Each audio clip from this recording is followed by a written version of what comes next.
What happens if Jimi Hendrix comes up to you and says, "Hey man, are we cool?" It was kind of an unnerving situation at the Monterey Pop Festival for Peter Lewis of Moby Grape, who gave us songs like "It's a Beautiful Day Today," 805, Omaha, a band that should have had their due in the 60s, but were screwed by a few people. Their record company did not treat them well. The label released 5 singles from their debut album, which might sound great, but it was simultaneously. Their manager had some weird ideas about finances. But the band did play the Monterey Pop Festival right alongside Jimi Hendrix, Janis Joplin with Big Brother and the Holding Company, Jefferson Airplane, and that's where we are today. The Monterey Pop Festival, Peter Lewis, Moby Grape, on Rock History Music.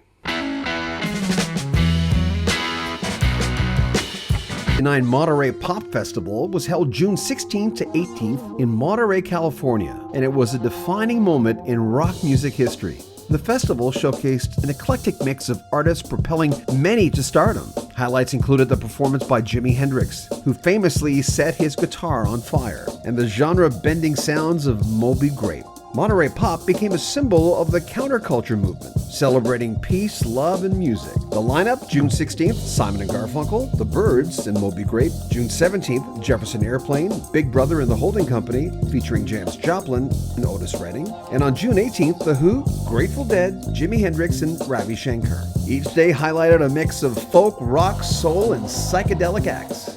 I like your story about Jimi Hendrix, where you were kind of staring at this guy who was. Oh yeah. Tell me about that. Tell me, that's a good story.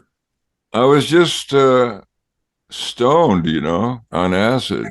And the first time I took acid, and I was just wandering around backstage, and I wandered in this guy's dressing room, and there was Jimmy on a couch. I'd never seen him before, and he was like out, it was out front.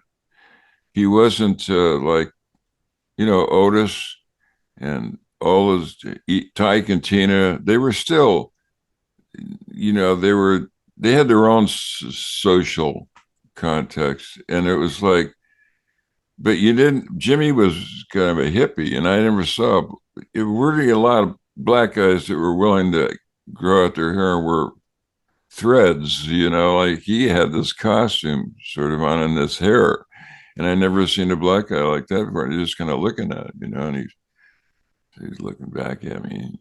I want to say exactly what I said, but what the heck you looking at, But he noticed I was staring at him, And right after that, the stage manager came and asked me to go play because it was a set, and he got up and went out, and he was noodling on a Strat when I got in there, and I was noticing he was playing with this, the way he played with his right hand, and I couldn't hear it because he was just warming up, and then he sort of looked at me. What the hell are you looking at?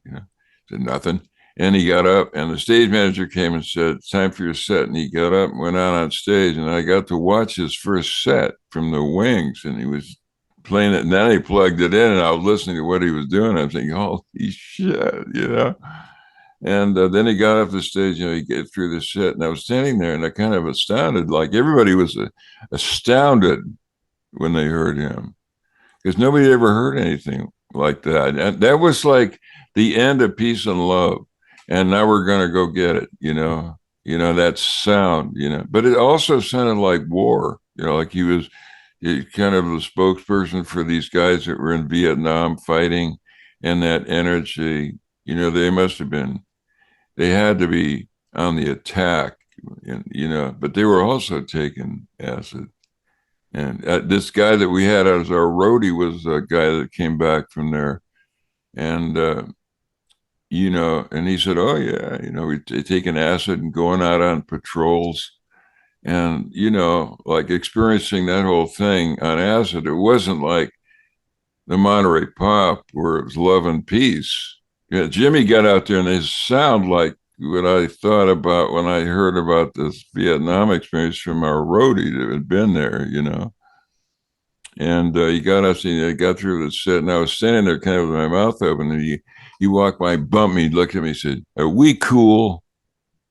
And I said, "Yeah, we're cool." And then later on that night, I was still high, and I was wandering around. They were all staying at the same motel, and he was in a room with his Noel Redding and Mitch Mitchell, the guys that he played with. And I was walking by, and their hotel room doors, everybody's hotel room doors are in there, and they're whatever they were doing, and all the bands were there in that one motel. It was a motel. So, like I say, in those days, get a nice hotel, they wouldn't let you stay there if you're hippie, So they put us in these places that kind of seedy, and so you're right there where you belong, Really enjoyed the new album. Oh man, thank you very much. Yeah, Now tell that's me, great. how long does like a project like that? How long did that take you to do that record from start to finish, starting with the writing? And Oh yeah. Geez. Yeah, the writing I do, like I wrote all these songs, and then if it's more of a, what do I need to do right here? I get one song, maybe I have to write a couple of them to make the whole thing fit. But I wrote some of them a long time ago, you know. But I try to make records that I try to make a point, with each record rather than each song, like this. You have to, if you listen to this, it's about, I don't know, like, um, I think it's about having to be mortal, having to accept the fact that you're not going to live forever, but still, there's this experience to have that might be shareable, and people, if you give them if I have that in mind and I have a bunch of songs to put together in the same album and send to them, and they can dig it, then I've done what I can at that point, just like Sunshine, like something like that. And by the way, I've heard your thoughts on the afterlife and death and how it's in here. All these things, that kind of stuff inspires me. Well, it's yeah, that's the thing. It's like we all share our mortality, and so can start with that. You describe the younger 1967 Peter Lewis. Who was that? How would you describe yourself back then? I just I had grown up in Hollywood, and so it was a different experience. I mean, where I was growing up, you didn't get to do anything but you had to put on the everything's all right show. I mean, that's what the actors want you to do. Until I changed the script here. In other words, there is a element of my life was weird because I had two older siblings. When I got born, it was by the time I got born, I sort of adopted the how every family has a clown in it, Yeah. and that's kind of the role I got.